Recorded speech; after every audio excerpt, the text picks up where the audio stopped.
Bonjour à toutes et à tous, on est ravis de vous retrouver pour cet épisode de Vivement Domanche.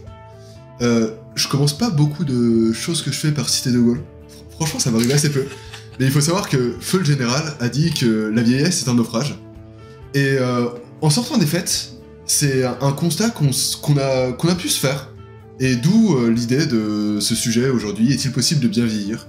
Sujet un peu philo, qu'on va essayer de traiter de manière pas trop intellectuelle. On va essayer. C'est sûr que déjà le temps qui passe, c'est clairement un sujet d'écriture, un sujet de parole. Il y a beaucoup de groupes qui, pour plein de raisons, se sont intéressés à ce sujet-là, soit d'un aspect un peu leur vécu, un aspect mélancolique, un aspect triste. In Flames en est un exemple assez connu, mais il y a aussi des groupes qui se font les chantres de récits historiques. Dans ce cas-là, le temps qui passe est vu sous un angle presque analytique et scientifique. Donc ça, c'est certain que c'est un sujet qui nous touche tous, et ça touche aussi évidemment les gens qui écoutent, parce que le temps qui passe, c'est une réalité, hein. On a tous une date de péremption, là aussi c'est un poncif, mais c'est une réalité. Et donc le temps qui passe, c'est une angoisse, c'est une peur, et donc ça se retrouve souvent dans une musique aussi cathartique que la musique métal. Mais aujourd'hui, c'est pas sous cet angle-là, c'est-à-dire comment le temps est appréhendé dans les paroles des groupes qu'on a voulu traiter le sujet, mais plus sur quel est l'impact du temps sur la musique que composent les groupes, sur la vie du groupe. En effet, la longévité d'une carrière, c'est à la fois une marque de reconnaissance, un gage de qualité, de savoir que certains groupes ont pu traverser les âges, mais c'est aussi, à bien des égards, une forme de handicap. Bien sûr. Parce que on peut légitimement voir le déclin de certains groupes, déclin qui s'accompagne par le déclin de l'esthétique dans lequel ils s'inscrivent. Potentiellement, il y a certains genres dont on sait qu'ils sont en déclin depuis pas mal d'années, qu'ils ont connu leur âge d'or pendant quelques années. On y reviendra après, on a des exemples à donner naturellement. Voilà. Et aussi, on peut le voir aussi d'un point de vue simplement économique, voir un groupe qui était au sommet de sa carrière et qui, au fur et à mesure, joue dans des salles de plus en plus petites et de plus en plus éloignées de Paris. T'as des exemples à donner, c'est ça? Et Corps de Bataclan, mon pote, il y a quelques années, ça fait quand même mal. Oui, c'est vrai. Ouais, dans l'absolu. De fait, hein. Donc en fait, cette vidéo va se demander, est-il possible de rester pertinent? Est-il possible de rester moderne? Pourquoi les groupes vieillissent si mal? Une des premières raisons, et on développera tout ça, mais en fait, le métal est, quoi qu'on en pense, une musique adolescente. C'est une musique où je pense que vous, comme nous, vous êtes rentrés dedans au moment de l'adolescence, parce que, sans en faire des caisses, hein, c'est pas la peine, mais le métal peut apporter une forme d'écho à certaines confusions, certains désarrois qu'on peut connaître à cet âge-là. Et de la même manière, les métal et adolescence sont intrinsèquement liés. Tu l'as dit, le temps qui passe est un sujet, l'adolescence en est un autre, l'exemple le plus connu étant I'm 18 d'Alice Cooper. Mais même dans toutes les esthétiques qui s'emparent du métal, notamment les films, les jeux vidéo, les films, si on accepte Teenage D, tous les films sur le métal, peu ou prou, sont des films qui mettent en scène des adolescents. Ça peut être drôle, comme Wayne's World qui est l'exemple le plus probant. Dazed and Confused aussi, Génération Rebelle en français, avec Ben Affleck et Matthew McConaughey. Ça peut être aussi triste, surtout les teen crisis movies, c'est-à-dire des films qui mettent en scène des adolescents en crise. Et à ce niveau-là, je vous conseille vraiment un truc qui s'appelle River's Edge, dans lequel il y a Keanu Reeves. C'est son premier. Mec, il a 15 berges, il a des boutons d'acné partout, un backpatch Def Leppard. Loin du swag de Matrix. Loin du mal alpha qu'il a. Et de John Wick. Exactement. Et effectivement, d'ailleurs, on le voit, la plupart des groupes majeurs de la scène ont sorti leur premier réel album, alors qu'ils étaient tous adolescents. Bon, citer plein, c'est évidemment Sepultura, Children of Bodom, où ils étaient tous à peine majeurs. Bathory, il avait 16 ans. Exactement. Même Architects, dans des trucs plus récents, où c'est des musiques qui surfent un peu sur cette vague-là. Je crois qu'ils avaient 17-18 ans quand ils ont sorti leur premier album, donc ça montre que c'est quand même c'est marqué dans une période de la vie, malgré tout. Sauf que c'est une des périodes de la vie la plus courte, en réalité. Donc c'est-à-dire que la période la plus courte est celle qui va te motiver potentiellement à créer de la musique, à créer une identité. Donc comment tu perdures quand tu vieillis, quand tu changes d'aspiration, quand tes doutes que tu as à 17 ans sont plus les mêmes à 30 ans, comment tu fais pour rester dans une telle optique, dans une telle dynamique, en fait? Et c'est effectivement, autant l'œuvre, et une fois qu'elle est sortie, elle reste figée et immuable, ce qui va évoluer, c'est la théorie de sa réception, autant la personne, le créateur qui l'a créé, lui, évolue, comment s'articulent les rapports entre son œuvre et la personne qui est maintenant, comment rester pertinent, comment rester moderne. Ce sont des questions qu'on va se poser pendant, j'espère, pas plus de 20 minutes. Exactement.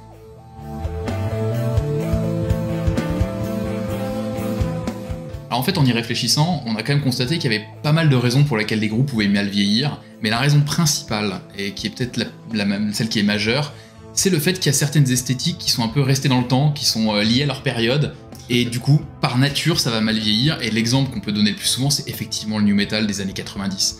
Où il y a certains groupes qui ont à peu près réussi à évoluer, comme Deftones, on en reparlera pour d'autres éléments. On parlera clairement de Deftones. Exactement, et d'autres groupes qui sont complètement restés dans leur jus années 90, façon Korn, où la musique a jamais trop évolué, et du coup, on est vite passé d'une période de hype pas possible pendant ces années-là, à presque une période de nostalgie immédiate en réalité. Il n'y a pas eu ce côté, un genre qui perdure et qui continue à créer de bonnes choses. C'est aussi lié au fait que les fans de néo-metal l'ont été quand ils étaient adolescents, et que la nostalgie vient en fait pas tant du fait qu'on soit nostalgique du néo, mais de l'adolescence, des après-midi à regarder MTV, et tout ce genre de choses. Mais ça, c'est une des forces de la musique aussi, c'est qu'il y a des musiques dont on sait que même musicalement c'est de la merde, disons-le clairement, mais ça va rester accroché parce que c'est lié à une période de notre vie, y compris l'adolescence. Moi, tu me fais écouter Made in Sweden de E-Type, vraiment de la dance bas du front, je vais trouver ça incroyable, alors que je sais que c'est nul objectivement. Et c'est vrai que le new metal est peut-être l'exemple le plus flagrant, mais t'en as d'autres, hein. La pop-punk des années 90, à la Sum 41, Blink-182, The Offspring, c'est pareil. Hein. Dans un genre un peu moins léger, t'as tout le métal anti-bouche aussi. Tu te rappelles l'espèce d'axe, genre moitié du... Enfin, tout début des années 2000, l'axe 11 septembre, guerre en Irak, où t'avais tous les ministries, tous les trucs qui faisaient de la musique qui était très très liée au gouvernement Bush, qui a plus aucune pertinence. De toute façon, c'est comme les œuvres, les cinémas, etc. Quand c'est lié à une période particulière, forcément ça vieillit pas aussi bien parce que c'est beaucoup trop connoté. Mais en tout cas, c'est certain que le fait que l'esthétisme soit ancré dans une période et que cette période ne parle plus ou ça reste dans le passé, c'est forcément une des raisons pour laquelle les groupes peuvent mal vieillir s'ils restent bloqués dans ce truc-là. Peut-être que la deuxième difficulté, c'est aussi quand en fait le discours fonctionne plus. Et honnêtement, là encore, le pop-punk, ça fonctionne, c'est un exemple typique, mais quand The Offspring, les gars te parlent de problèmes d'amourette et d'aller faire du skateboard, quand c'est fait par des gars qui ont 55 balais... T'as le droit d'en faire à 55 ans, c'est plus dur, hein, tu tiens moi sur tes appuis. Mais on peut pas dire que le message passe particulièrement bien dans un cadre comme celui-ci, donc par nature, les groupes vont pas forcément très vieillir, et tous ceux qui parlaient d'ailleurs fortement aux adolescents aussi, des adolescents qui écrivaient pour des adolescents, quand t'as 45 ans... Effectivement. Peut-être que eux continuent à faire du skate, mais voilà, toi t'es employé en assurance, t'as autre chose à foutre que d'aller au skatepark les dimanches après. Au-delà de ça, au-delà des esthétiques qui sont des épiphénomènes et tout, il y a aussi tout simplement des genres qui tournent en rond, et qui, quand on rentre dedans, on en fait assez vite le tour. Est-ce que tu voudrais pas nous parler du stoner Je veux bien parler du stoner, mais ça peut être clairement ça en fait. Certains groupes, en fait, s'inscrivent dans une esthétique, ne veulent pas en sortir, pour des bonnes ou des mauvaises raisons, hein. Et ils sont juste dans une forme de révérence qui fait qu'on peut pas rester à un très haut niveau dans la révérence sur une carrière entière. Non. Soit t'es pionnier, et tu balises le chemin au début, et après, forcément, tu peux tomber dans des facilités, mais quand tu fais partie d'un truc de revival, tu fais quoi? Tu fais 3 bons albums, 4, ça dépend, il y a pas de règle d'or. Mais tu peux pas rendre hommage de manière pertinente ad vitam. On l'a vu pour le thrash par exemple. Le thrash, c'est un genre qui est quand même vraiment hyper balisé dans ses codes. Si tu veux vraiment rester dans les canons du thrash, il y a plus grand chose à faire. En fait, tout a été dit ou presque. Alors t'as toujours quelques groupes qui vont apporter un petit élément, etc. Mais quand on a vu, je crois que c'était plutôt début 2010, le revival où t'as eu Avoc, Lazarus AD, Municipal Waste, etc. Au final, bon, ça a pas fait pétard mouillé parce qu'il y a des groupes qui restent, mais enfin, globalement, ils ont pas apporté grand chose à une scène et la scène allait juste fermer en réalité. La scène est fermée d'une part, et d'autre part, tu peux pas rester sur un truc, tu parles de Municipal Waste, un truc qui a l'efficacité de The Art of Partying, t'en sors pas un tous les 3 ans, tu vois. Non. Surtout quand la recette est tout le temps la même, elle peut pas être réussie à chaque même s'ils ont réussi quand même à être encore plus neuneux dans leur dernier album, et du coup, ça passe bien. Mais voilà, il y a quand même des groupes qui sont soit enfermés dans des esthétiques qui sont toujours les mêmes, soit des groupes qui, et c'est un peu lié, qui font juste tourner en rond en fait. On peut en citer, moi je suis toujours l'exemple de Devil Driver, qui est pour moi l'exemple typique du groupe dont t'as l'impression qu'ils sortent un album juste pour faire une tournée, parce qu'ils n'ont absolument plus rien à dire depuis 20 ans. Non mais c'est vrai, globalement, non, mais déjà en termes de message c'était pas ouf quand t'étais au Pinacle et tout, et j'adore Devil Driver aussi, tu vois. Mais voilà, et donc nécessairement c'est des groupes qui apportent plus rien, et du coup qui vieillissent forcément mal. Parce que tu te dis, enfin d'ailleurs ce sont des groupes généralement où il y a un peu petit côté Madeleine de Proust, tu vas les voir en festival, tu dis ah ça me fait marrer de les regarder, mais ils pourraient sortir 17 albums, tu vas potentiellement jamais écouter les 17 après, tu vas pour écouter les titres que le I Could Care Less de l'époque, et puis c'est tout en fait. C'est clairement les groupes qui sont plus encore une fois, prisonniers de leur jeunesse, parce qu'ils sont prisonniers de leur grand fait d'armes qui leur a donné une renommée internationale et sur laquelle ils se basent pour tourner en fait. Même s'ils se donnent des prétextes comme un nouvel album dont personne n'en a rien à foutre. Objectivement, les gens veulent pour écouter les anciens titres. Donc voilà, je pense que c'est les principales raisons pour lesquelles les groupes vieillissent mal, surtout être soit enfermés dans leur propre code, soit enfermés dans une esthétique, soit enfermés dans un discours qui en fait ne porte plus sur le long terme. Et qui ne peut pas résister au passage du temps.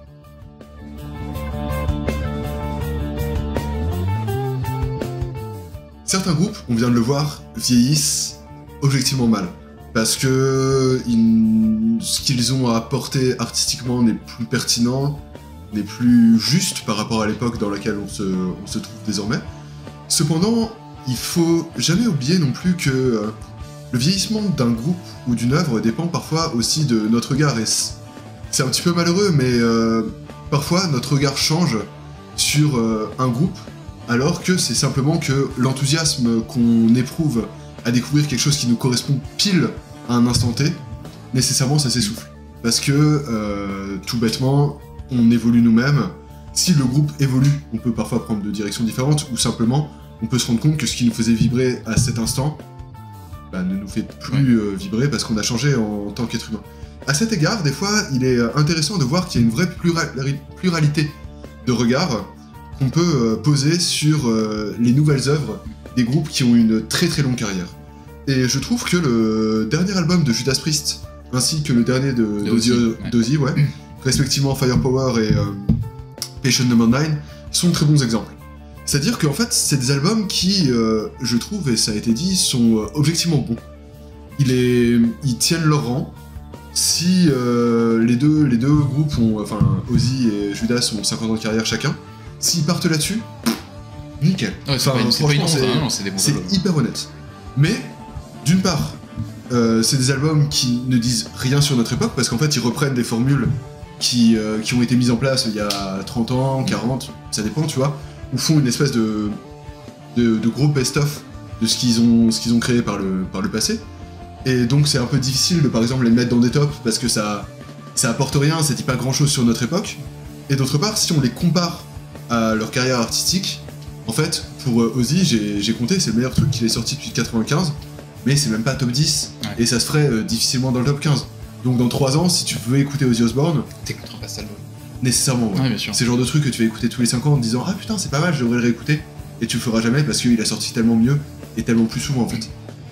De ce fait, cette espèce de pluralité de regard peut justement aussi se transmettre sur les groupes qui ont changé qui ont décidé de prendre des virages en fait. Ce qui est toujours la principale question dans le métal, on sait que c'est toujours le changement de musique ou le changement d'orientation des groupes, c'est toujours le sujet. Si tu vas vers une audience plus grande, t'es revendu, c'est commercial, le vieux dit de la vieille rengaine des années 90-2000. Alors qu'en fait, on évolue nous dans la vie de tous les jours. Donc pourquoi les groupes, certains plus que d'autres, effectivement. Parfois on régresse aussi, mais donc forcément les groupes suivent une même logique. Et c'est surtout qu'en plus, a fortiori quand on parle de certains genres qui sont ancrés dans une période, etc., l'évolution en tant que musicien, l'évolution en tant qu'être humain, ça a forcément un impact sur la façon dont tu vas composer ta musique. L'évolution en tant que musicien, c'est peut-être la plus évidente d'ailleurs qu'on constate souvent, c'est quand vous êtes dans des genres assez singuliers, assez bas du front, potentiellement, le temps qui passe fait que tu vas t'intéresser plus à d'autres types de musique, tu vas t'ouvrir à d'autres horizons, tu vas devenir un meilleur musicien techniquement, et donc tu vois quand même de plus en plus de groupes qui, en vieillissant, vont presque vers le prog, ou en tout cas apportent des éléments techniques. Il y a un très très net mouvement de la musique extrême vers une musique qui est plus, entre guillemets, progressive. C'est le cas d'Opeth, c'est le cas d'Emperor, c'est le cas d'Enslaved, et les trois là qui sont vraiment, en général, ces groupes qu'on cite comme ayant deux périodes, l'ancien Enslaved, le nouveau, l'ancien Opeth, le nouveau.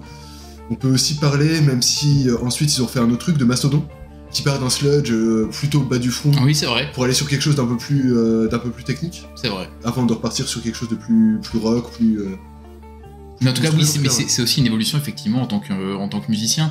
Et on voit aussi ce mouvement dans des genres comme par exemple le deathcore. Alors c'est d'un groupe jeune, donc c'est peut-être pas un excellent exemple, mais par exemple, j'en parle tout le temps d'eux et les gens vont être saoulés. Mais quand tu vois Shadow of Intent, ils faisaient vraiment un deathcore, vrai deathcore. bah tu regardes leur dernier album, ça commence à basculer vers du mélodique avec des trucs un peu prog. Pourquoi? Parce que les types sont quand même assez doués à la batterie et à la guitare, ils ont peut-être envie, ils ont d'autres aspirations, et du coup, bah, ils se disent pourquoi rester dans un genre aussi limité, on est quand même pas mauvais, donc on va essayer de basculer dans un truc où on pourra vraiment mettre nos talents à contribution. Et donc forcément, bah, y a toujours ce risque que tu te sortes un peu de ta fanbase, qui était adaptée évidemment à ce que tu faisais initialement. Ouais. Surtout quand t'es apprécié pour ta brutalité, ton côté extrême, ce genre de choses. La dimension prog, surtout quand t'es écouté par des non-musiciens, peut aussi rebuter parce que la complexité... Ouais. Fait que les gens peuvent ne pas être intéressés. Ouais, tout à fait. Ouais.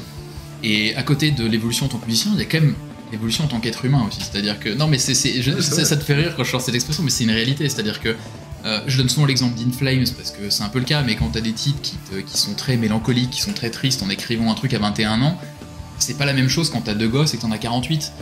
Par définition, t'es pas le même être humain, ce qui se passe dans ta vie, c'est pas la même chose. Alors ça veut pas dire que t'as plus de peur, que t'as plus des trucs qui peuvent justifier que t'écrives dans une certaine tonalité, mais t'es juste plus la même personne. Donc évidemment que ta musique va évoluer, que la façon dont tu composes va évoluer. Tes questionnements vont évoluer aussi. Ouais. À 21 ans, dans le métal, t'as quand même beaucoup de choses où une vraie incertitude quant à l'avenir. Mon pote, t'as 45 ans, t'as 2 gosses, tu sais de quoi demain sera fait. Hein. Demain, tu vas te lever à 6h30, tu vas changer des couches, et après-demain, c'est pareil, mon pote. Y a pas de... Oui, donc c'est d'autres peurs qui vont être différentes, etc. Mais effectivement, c'est un discours qui va nécessairement évoluer. Et le problème dans cette hypothèse-là, c'est que nécessairement, tu vas potentiellement te couper de ton public. Et là se pose toujours évidemment le débat, au-delà du commercial, pas commercial, enfin toutes ces conneries-là, c'est de dire, en gros, dans quelle mesure, quand t'appréhendes une carrière, les groupes doivent rester fidèles à leur fanbase originale. Exactement, parce que la question se pose, parce que techniquement, c'est grâce à cette fanbase qu'ils sont devenus ce qu'ils sont.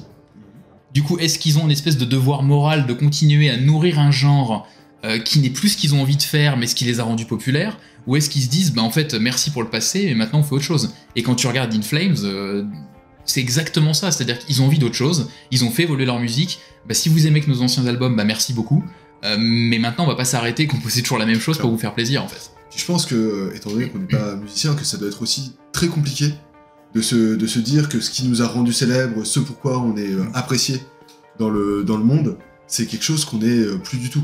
Donc on peut faire cet effort de retranscrire, de faire vivre aux gens ce qu'on a aimé, de les aussi retransporter dans une époque, mais enfin, vous vous rappelez sans doute la personne que vous étiez à 18 ans, est-ce que vous avez vraiment envie qu'on se rappelle de vous et qu'on vous aime pour ça?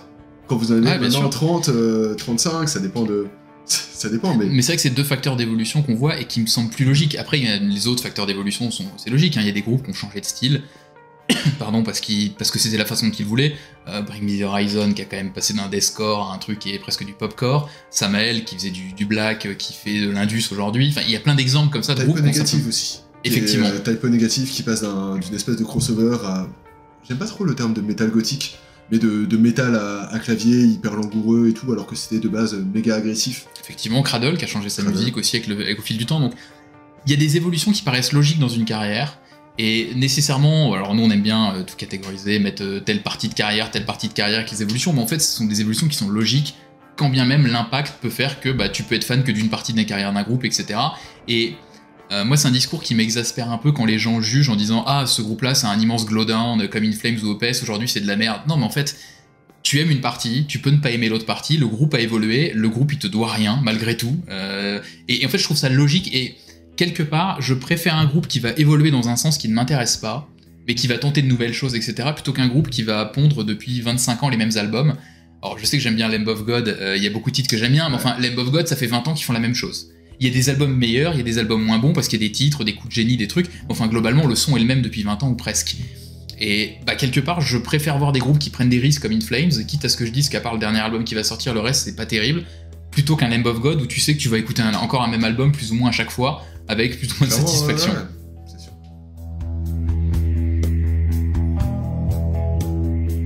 Alors maintenant qu'on a dit tout ça et qu'on a dit toutes les raisons pour lesquelles les groupes vieillissent mal, il y a un peu le pendant de tout ça, bah, c'est du coup comment bien vieillir, comment rester pertinent dans le temps, comment rester relevant, comme disent les Anglais, les anglicistes aussi.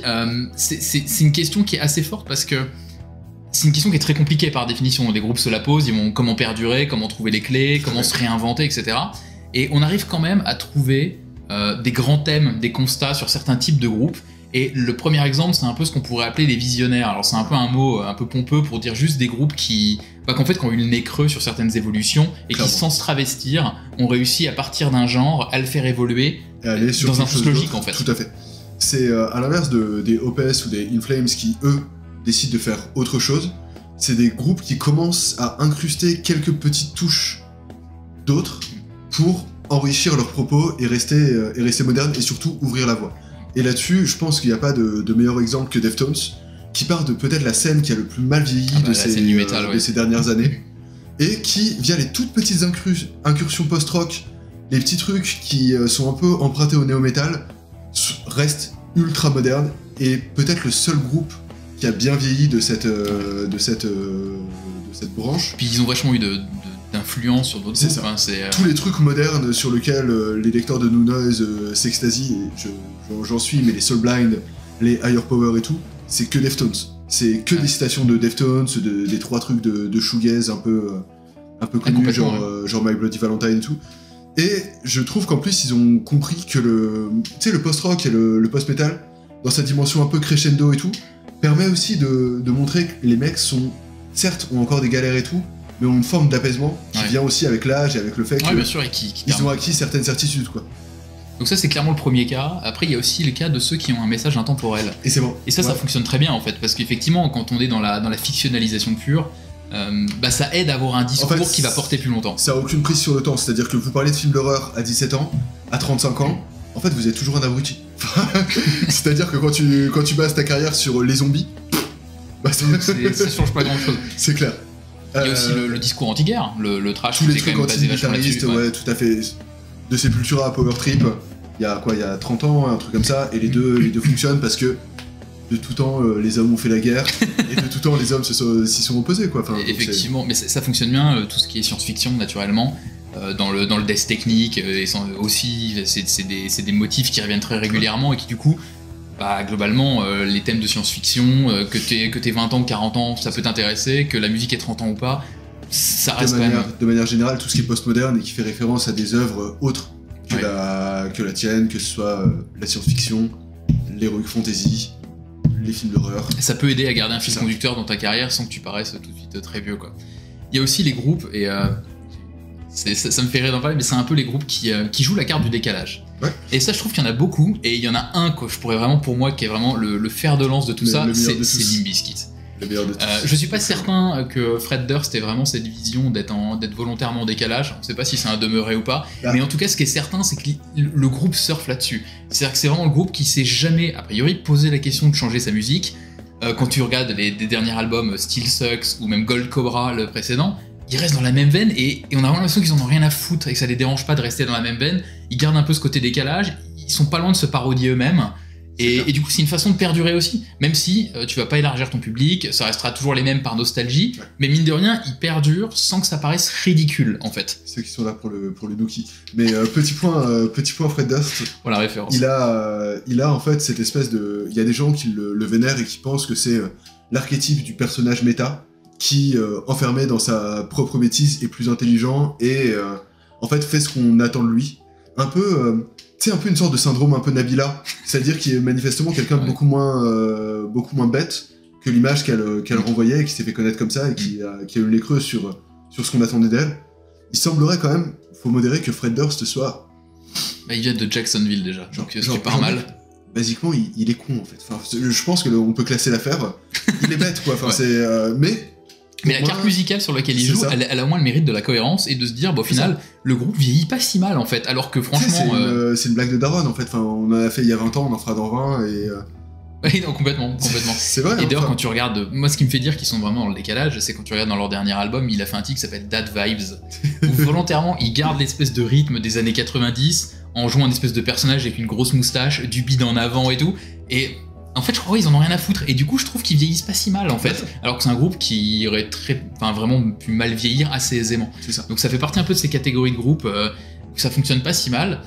On peut aussi évoquer les retours en force. Avant, retour on en peut juste force, faire un tout petit point pour dire que c'est quand même drôle que dans la vague néo, les deux trucs qui ont le mieux vieilli, c'est à la fois le groupe le plus intelligent, Deftones, et de très loin, et le groupe le plus con, teubé, C'est clair. C'est vrai, et tout ce pour, qui est au milieu, pour des raisons bien différentes. Quoi, et mais, tout ce qui est au milieu, les Slipknot ou la période post-Iowa était un peu compliquée pour beaucoup et pour plein de raisons. Korn qui. Et enfin, le dernier point, c'est ça, c'est le classique, c'est le retour aux sources réussi. Le retour aux sources est en général un argument commercial qui est employé par tous les groupes qui, justement, ont décidé de faire autre chose, voient que ça marche pas du tout, et décident de refaire l'album originel, revenir, reconquérir leurs anciens fans, les gens qui se sont détournés de leur music old school. Exactement. Et en général, c'est tout le temps, c'est l'album le plus heavy depuis insérer l'album culte, c'est l'album avec lequel on a repris le producteur de insérer l'album culte, on a repris le membre qui s'était barré après insérer l'album culte, et ça marche, franchement ça marche quasiment jamais. Et il y a peu d'exemples en vrai du vrai retour aux sources réussi, mais je pense que un des plus probants, c'est Paradise Lost, qui a jamais eu une immense carrière, qui a jamais non plus cartonné comme ils auraient pu. Mais bon, ils arrivent, Doom Death, hyper Doom Death, dans cette espèce de vibe Catatonia très très mélancolique, apprécié par le public friand de musique gothique et ce genre de choses. Ils y vont full synthé, ils essaient de vraiment s'approprier les codes de la New Wave, ce genre de choses.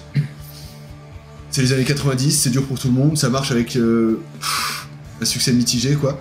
Et 2009, ils reviennent avec un truc qui s'appelle, c'est Face Divides Us, Death Unites Us. Et en fait, ils reviennent sur le Doom Death, et il y a 2 albums où ils reprennent un peu ce truc-là, et tout le monde est en mode c'est pas mal. Et là, le 3ème, Medusa, c'est 2017 de mémoire, monument, pavé, genre il est trop bien, c'est top 3 de Paradise Lost, et ça arrive genre après qu'ils aient posé tous les galons de leur musique en fait. C'est-à-dire qu'en fait c'est une recette qui est polie quoi, et c'est dur, je pense que c'est très dur de faire un retour sur ce qui fonctionne parce que les gens ont des attentes quasi impossibles à satisfaire sur des œuvres qui sont considérées comme mythiques, et on peut clairement faire le lien avec le cinéma. Star Wars c'était l'exemple, c'est-à-dire qu'en fait dans l'imaginaire collectif, c'est tellement la première trilogie, tu peux tellement pas y toucher que globalement, peu importe ce qui va se passer après, même si tu retournes dans la vibe des premiers films, les gens ne vont pas aimer. Bien sûr. Donc en fait, tu dis si je fais autre chose, on n'aime pas, si je reprends les mêmes, ça fonctionne plus, parce que de toute façon, on ne peut plus y toucher, c'est quasiment sanctuarisé. Et donc en musique, c'est compliqué de se dire, bah maintenant que j'ai changé, je vais retourner à ma formule initiale, parce que ça sera toujours comparé en fait. Donc quelle que soit ta démarche, t'es pas certain que ça fonctionne. Donc quand il y en a certains qui arrivent, on peut dire qu'ils ont réussi à bien vieillir, parce que précisément, ils ont réussi à trouver la clé pour refaire quelque chose qu'ils ont fait, tout en gardant de l'originalité, mais en conservant leurs pattes, quoi. Voilà.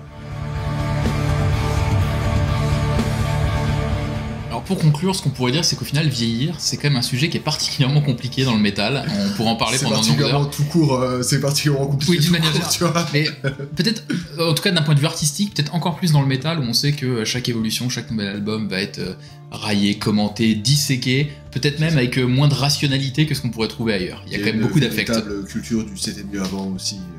Ouais, avec un peu réac, effectivement, qu'on trouve certains points. Et donc du coup, et étonnamment, il y a certains groupes qui vont nous sortir du réchauffé, qui vont faire la même chose pendant 30 ans, et on va plutôt louer leur constance que leur manque, que plutôt le manque d'audace qu'ils pourraient avoir, quoi. Alors il y a parfois des groupes où ils restent constants et c'est plutôt pas mal. Je sais que j'ai Unearth comme exemple que je donne souvent. Il y a d'autres groupes qui font toujours la même chose, on peut pas vraiment dire que c'est bien, mais en tout cas, quelque part, on loue presque plus la constance dans le milieu que l'audace, alors même qu'on peut pas dire que faire toujours la même chose, c'est forcément bien vieillir. Quoi qu'il en soit. Et d'un autre côté, quand on a des groupes qui évoluent, on a tendance à vite les descendre en disant c'est un glowdown, vous êtes des sell-out, comme ça a été le cas pour Metallica post-Black Album, comme Slipknot post-Iowa. On leur a dit bah, vous avez modifié leur musique parce que vous voulez vendre plus, blablabla. Quelle qu'en soit la raison, ils font ce qu'ils veulent de toute façon. Enfin, quoi qu'il en soit, c'est quand même 2 constantes assez fortes. Ce qui fait qu'en réalité, on a l'impression que les métalleux ont un peu une difficulté avec le fait pour les groupes de vieillir. Tout à fait, parce que il y a aussi une vraie... en fait, quand tu découvres un album, un groupe ou quoi que ce soit, en général, tu t'appropries le truc, ce qui fait que tout ce qu'il y a après, t'as l'impression que c'est une forme d'ouverture parce que t'es plus tout seul à être avec ton groupe et avoir ce rapport privilégié avec lui. Et que c'est pour ça que la plupart des fans originels, quand un groupe a un peu de succès, au lieu de se réjouir, de se dire « Ok, j'aime bien ces mecs-là, ils sont plus gros et tant mieux pour eux, genre on leur donne de la force », et bah ils sont plus en mode ils sont suspicieux en fait du succès. Exactement. Et du coup c'est le c'était mieux avant, etc. A fortiori quand les groupes que tu vas découvrir, tu les découvres quand c'est leurs premiers albums. Et parce que là, forcément, t'as ce côté vraiment, moi j'étais là à l'origine, et c'est du gatekeeping, hein. Ni plus ni moins, c'est du gatekeeping. C'est assez ingrat et assez bas. Plutôt. Non, mais oui, mais alors d'un côté, c'est normal. Quand on écoute une musique aussi forte, qui correspond à une période de notre vie, on a un attachement qui se crée, et on a l'impression qu'en gros, le groupe nous le doit, et que le groupe, c'est particulièrement ingrat de vouloir modifier sa musique et de faire un truc qui me parle moins, alors que c'est une musique qui m'appartient. Donc c'est un sentiment quasi naturel en réalité. Mais je trouve que c'est quelque chose qu'on ressent énormément dans la musique métal, et d'ailleurs, les critiques sur les nouveaux albums de groupes qui sont là depuis très longtemps, c'est systématiquement des trucs en disant ah bah c'est moins bien que tel album, ah bah c'est moins bien que cette période-là, moi j'aime plus depuis telle date. C'est-à-dire que nécessairement la critique n'est pas une critique sur est-ce que objectivement les compositions sont bonnes, etc. On est plus sur une critique de on replace l'album dans son contexte que moi j'ai aimé. Et c'est souvent une démarche en tout cas qu'on retrouve très régulièrement dans ce milieu-là. Surtout que les vieux groupes ne peuvent pas être prophètes pendant 40 ans. Et quand ils ont une recette et qu'ils continuent à l'appliquer, forcément que c'est moins bien, forcément que c'est moins pertinent et que ça changera moins l'histoire de la musique, que le Metallica va sortir. Moi, c'est pas tellement mon truc, mais quelle que soit la qualité d'écriture du futur album, il aura jamais l'impact qu'a eu les premiers qui ont ouvert beaucoup de portes dans le métal. C'est pas pour ça que ce sera nécessairement un moins bon album. Au fond, c'est presque bête à dire, mais on pourrait résumer tout ça en disant bien vieillir, ça dépendra juste de la créativité musicale ou de la qualité de composition. Au fond, même si on préférera toujours des groupes qui ont de l'audace, plutôt que des groupes qui font toujours la même chose, en soi, si tu restes toujours dans la même dynamique, mais que tu composes très bien et que tu vas nourrir tes fans de titres qui valent le coup d'être écoutés, t'arriveras quand même malgré tout à bien vieillir, même si nous, voilà, à titre personnel, je préfère les groupes qui prennent des risques, quitte à se casser les dents, que le contraire. Mais en tout cas, c'est peut-être la meilleure recette qu'on puisse donner, même si c'est un peu bateau de le dire. Et que c'est fondamentalement quand même difficile de bien vieillir et de rester constant. On va vous laisser, alors que la Juve vient de prendre un but pour Mozart, on va finir de rager. Tu veux finir de rager? Je vais finir de rager devant la télé. Et je vous souhaite à tous et tous de mieux vieillir que Korn. Effectivement, et que nous. Et que nous, ouais, et surtout que nous. Et n'oubliez pas de vous abonner à la chaîne, de nous suivre sur tous les réseaux sociaux, en ce compris TikTok. C'est ça. Naturellement. D'activer la cloche. Est-ce que ça existe encore la cloche dans YouTube? Je sais pas. Tu sais, pour avoir les notifications. Parce que tu voudrais regarder la caméra et leur dire. Non, je suis pas sûr que ça fonctionne ça encore. Pas certain qu'on va le faire. On est vieux, mais pas au point d'être aussi con. Exactement. En tout cas, merci à tous de nous suivre aussi nombreux et à très vite pour la prochaine vidéo de Vivement Doux Manche. À bientôt.